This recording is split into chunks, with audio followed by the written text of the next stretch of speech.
نبی کریم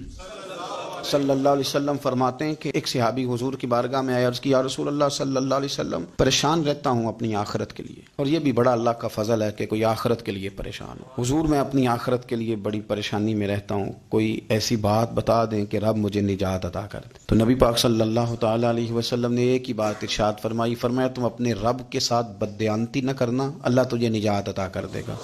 عرض کی یا رسول اللہ صلی اللہ علیہ وسلم اللہ کے ساتھ بددیانتی اور خیانت کیا ہے؟ لوگوں کے ساتھ تو معاملہ سمجھ میں آتا ہے کہ کسی نے کوئی رقم رکھوائی، کوئی ڈیوٹی دی، کوئی ذمہ لگایا، پورا نہ کیا تو بددیانتی ہو گئی۔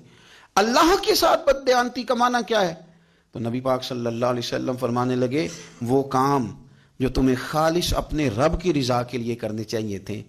ان کاموں میں اگر تم نے نیت کر لی نا کہ لوگ بھی دیکھ لے، غیر کا بھی تم نے ارادہ کر لیا، حکم دیا تھا اللہ رسول نے، کرنے تھے اللہ رسول کے لیے، اور جب تم نے ارادہ کر لیا نا کہ ذرا لوگوں کو بھی پتہ چل جائے میں نمازی ہوں، تہجد گزار ہوں، قاری قرآن ہوں، عامل بالسنہ ہوں، شریعت اسلامیہ کا پابند ہوں، جب تم نے یہ والا ذہن بنا لیا نا تو پھر تم نے اپنے رب کے ساتھ بددیانتی کی، تم نے خیانت کی، پھر تم نے ٹھیک نہیں کیا۔ جب تم نے یہ ذہن بنا لیا کہ لوگوں کو پتہ چل جائے۔ حضرت شاہ منصور رحمۃ اللہ علیہ فرماتے ہیں کہ میرا ایک شخص سے بڑا قریبی تعلق تھا اور میں اسے بڑا نیک سمجھتا تھا، اور اچھے الفاظ میں اس کا لوگوں کے ہاں ذکر تھا، لوگ اسے نیک ہی سمجھتے تھے، لیکن مجھے کسی نے بتایا کہ وہ بہت ہی زیادہ بیمار ہے۔ میں تیمارداری کرنے گیا، میں نے اسے جا کے دیکھا تو بڑی اذیت میں تھا۔ میں نے کہا کیا ہوا؟ کہنے لگا حضور اپنے گناہوں کی پاداش میں ہوں۔ میں نے کہا تو بڑا نیک تھا۔ کہنے لگا حضرت جی میرا منصب نیکی کا تھا، میں نے تہجد پڑھی تاکہ لوگوں کو پتہ چل جائے میں نیک، میں نے تسبیح پھیری تاکہ پیری مریدی میں اضافہ ہو، میں نے سنت شریعت کا لبادہ اوڑا تاکہ میرے عقیدت مند بڑھ جائیں۔ وہ کام جو اللہ رسول کے لیے کرنے تھے انہی کاموں پر میں نے یہ نظام بنایا کہ جس سے خرابی واقع ہونے لگی۔ حضور پھر میں بیمار ہوا، اتنا بیمار ہوا کہ اٹھا نہیں جاتا تھا۔ ایک دن پھر میں نے قرآن شریف منگایا، اور منگا کر کے اپنے صحن میں بیٹھ کر قرآن بلند کر کے کہا اللہ مجھے اس کے صدقے شفا دے دے، آج کے بعد ایسا کام نہیں کروں گا۔ رب نے تو شفا دے دی پر میں نہیں باز آیا، میں گویا بیچتا رہا تہجد کو، میں سیل کرتا رہا اپنے وظیفوں کو، میں نے وہ جملے، وہ الفاظ، وہ تلاوتیں، وہ نعتیں، وہ میں کرتا رہا، سیل کرتا رہا۔ پھر بیمار ہو گیا، پھر دعا مانگی، قرآن شریف شروع کیا، پڑھا، سورہ یاسین تک پہنچا، پھر بلند کیا، اللہ اس کے صدقے شفا دے دے، وہ بڑا ہی مہربان ہے، اس نے پھر معاف کر دیا۔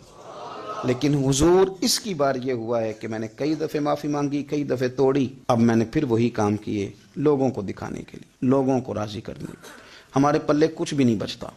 جو کچھ ہے وہ دوسروں کو دے ڈالا۔ اس لیے نبی پاک علیہ السلام فرماتے ہیں قیامت کے دن اللہ تعالیٰ کچھ لوگوں سے فرمائے گا جن کو دکھانے کے لیے نمازیں پڑھتے تھے جاؤ ان سے جا کے اجر مانگو، جن کو دکھانے کے لیے تم نے صدقات کیے ان سے کہو تمہیں اجر دیں، جن کو دکھانے کے لیے تم نے روزے رکھے ان سے کہو تمہیں اجر دے۔ وہ جو تم نے لبادے اوڑے نا اور بڑا کچھ تم بنے کہ میں داڑھی والا، میں پگڑی والا، میں جبے والا، جن کو دکھانے کے لیے کیا جاؤ جا کے ان سے اجر لو،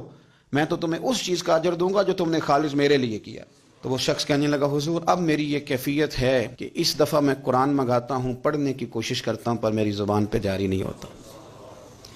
آپ میرے لیے دعا فرما دیں۔ کہتے ہیں میں بھی رویا، وہ بھی رویا، ابھی میں اس بستی سے باہر نہیں نکلا تھا کہ اس شخص کا انتقال ہو گیا، وہ چلا گیا۔ آج تک پریشان ہوں کہ مالک بندہ نوازی فرما، تھوڑا سا اپنے لیے بھی ہمیں کچھ کرنا ہے، ہمیں غور کرنا ہے کہ یہ کام کرتے وقت میرا ارادہ کیا ہے، اس کام سے میرا مقصود کیا ہے، اور جس ارادے سے میں کر رہا ہوں پھر اس کا نتیجہ کیا ہے۔ اگر اسی طرح الجھ گئے، میں کہتا ہوں کہ ہم نے دعوتیں ولیمے بھی کھائے اور ہم منگنی میں بھی گئے اور ہم بارات میں بھی گئے اور ہم جناب سیاسی میٹنگ میں بھی گئے، کس لیے کہ دنیا داری ٹھیک رہے، کہ سارے کام دنیا کے لیے کر لیے تھے تو اب نمازیں تو نانا دنیا داری کے لیے پڑھیں،